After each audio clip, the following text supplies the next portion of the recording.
Today, I'm celebrating 25,000 subscribers by answering some of your questions. Keep watching.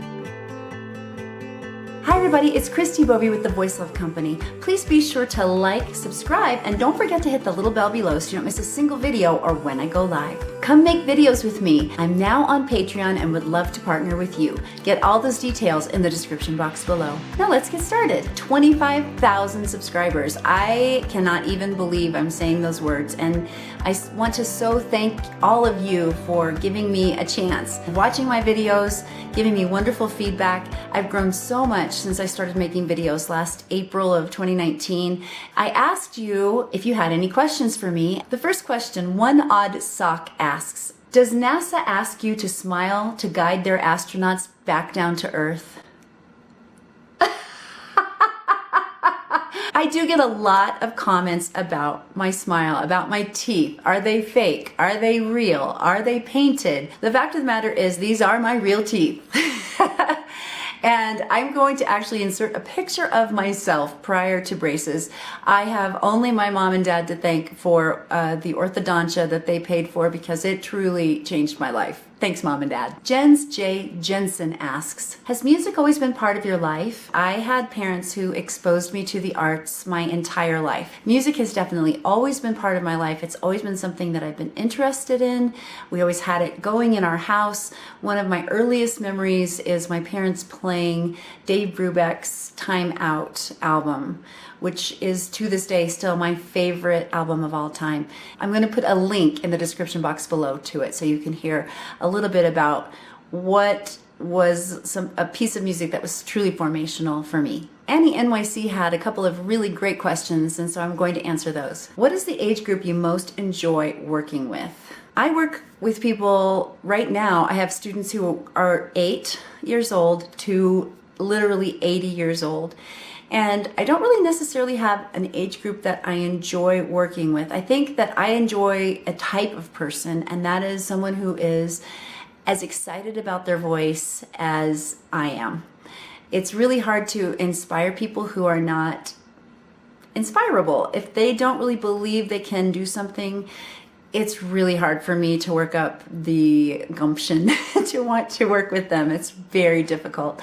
So usually those students don't last very long, but the ones who are just inspired and inspiring, we have so much fun and they make so much progress really fast. The next question Annie NYC asks is, how long on average, I know this is a tricky question, do people often work with you for? So that is a tricky question. It really depends on what it is their goals are. I have students who have started with me, like I say, from the age of 8 or 9, and they work with me up until they graduate high school. So I'll have someone for as long as a decade. I get very, very attached to my students, and even now I can just cry thinking about how I get to watch them grow up. It's such an honor, and to be able to work with them, to help them find their voices. We talk a lot as we work together, so I'm getting to be their confidant and help them work through issues at school. We work through issues of anxiety, even about test taking and different things.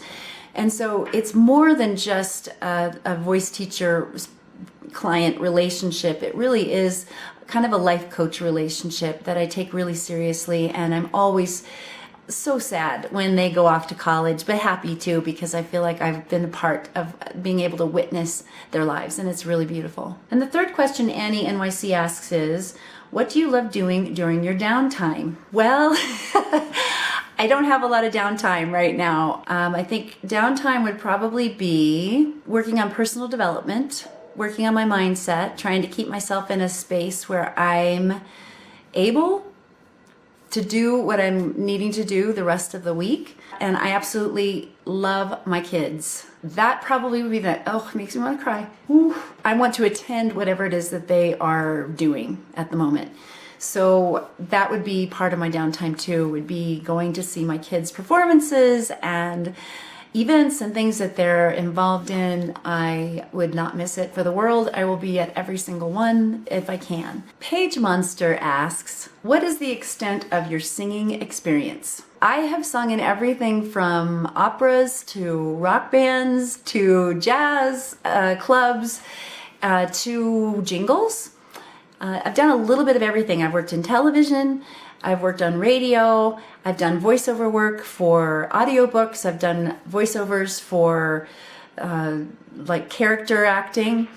I've done a little bit of everything because I was a studio musician, and so I never really knew day to day what my day was going to look like. If I walked in to do a jingle, sometimes it would be a country and western jingle. Sometimes it would be something that would require classical voice. So that is why I have the sensibility I do about music. I want my voice to be able to do all of it. And that's why I love singers like Dimash. I love singers like Floor Jansen, people who are navigating multiple things all at once with one voice. Linda Ronstadt is another person who comes to mind, who was definitely someone who influenced me as I was growing up, because I saw that it could be done. And in my case, as a studio musician, it needed to be done. So I kind of have experience in all of it. Sean Murphy asks, which band or artist that you reacted to has caused you to question what you thought you knew about singing and music? Without a doubt, Dimash Kudaibergen. I cannot believe that one human can create that many sounds in his voice so effortlessly. It really is quite striking. He has totally blown my mind, and I think is expanding the thought about singing in general. And so I'm excited to see where he goes next with his talent and career, being as young as he is. Proud Heretic asks, do you play video games, and if so, what are your favorites? I do not play video games. I have sons who definitely are big video gamers. I have tried, but I get really motion sick playing them, and so it really bothers me to even look at the screen. Even if I'm sitting in the room with them while they're playing, I have to look away. I can't handle it. But one thing I can say is a game that I really have enjoyed playing in years past was Guitar Hero. I think because it was pretty stationary, the movement on it was pretty consistent, and I just enjoyed the musicality of it. I thought it was a great way to work on your rhythm. I love that game. I also got some private messages asking me some questions. How do you quickly lower your larynx? The really quick way to do that is just when you take a breath, you open your mouth like you're going to yawn, and that lowers your larynx down. Oh, and you can feel it when you actually make sound again. Oh. Another thing you can do if you feel tension creeping into your larynx is to say a g, g. Push the tongue out just a little bit and say g, g, g. And then again, you can feel your larynx lowering down. That will help tremendously with just getting everything to open up and be low. A question from the same person came in, how do you keep your jaw relaxed? This is one that I've really struggled with myself because I struggle with some jaw tension. My jaw can tend to be really tight. It's something that teachers have always told me over the years, relax your jaw. One thing that I recommend is to massage as you're singing your piece. To remove tension from our bodies, we need to move around the room while you're singing, so that when you have to stand still, you can just shift your weight slightly and it helps you to just relax your whole body because your body's used to moving. Well, the same is true with your jaw. If you can continue keeping a massage going while you're singing, it's going to affect your ability to enunciate correctly, etc. But it's really going to help to radically reduce the tension in your jaw, so you're able to just stay as loose as possible. One thing you may want to think about doing as well, if you have jaw tension, is to get an appointment with a massage therapist who does jaw work. What it involves is they put on rubber gloves and they work on the inside of your mouth as well as the outside. It is not fun. It's painful, especially if you have a lot of tension there. But what you'll find is if you go for those kinds of jaw massages once a week or once every 2 weeks, your jaw tension will be greatly reduced. I also heard on Facebook from a viewer, Laura Marie, who asks, what would you tell someone like me who has not sung regularly for 10 years? Do you have tips, perhaps some exercises to build up my chops? Yes, I do. The easiest thing you can do is something that I say all of the time, and that is lip trills. You need to be buzzing, lip trilling through any music that you encounter. Long ribbons of sound, loose lips, lots of vibration in the face. So let's say it's happy birthday. You don't want to articulate for words, right? You want to do, breathe in through the nose on these, You may have to breathe more often when you first start, because what this is doing is it's creating this ability for your breath to come right up underneath your voice and perfectly support it. It takes a lot of air to maintain that vibration in the face. That's why it is so good for your voice. It keeps your larynx nice and relaxed and low. It keeps your jaw low. You need to have your teeth in the back. Your back molars need to be open while you're doing it. No tension, no tightening down and clenching. Just start with that.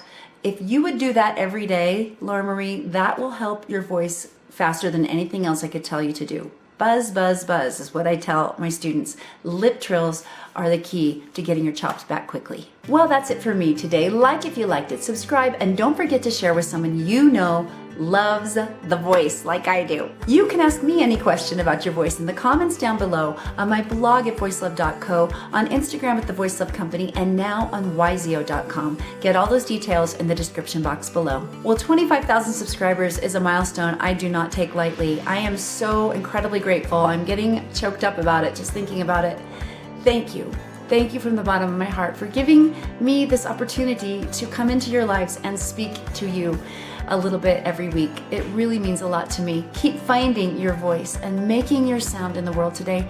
The world is waiting for you to show up. And remember, you are loved. Mwah. Bye, guys.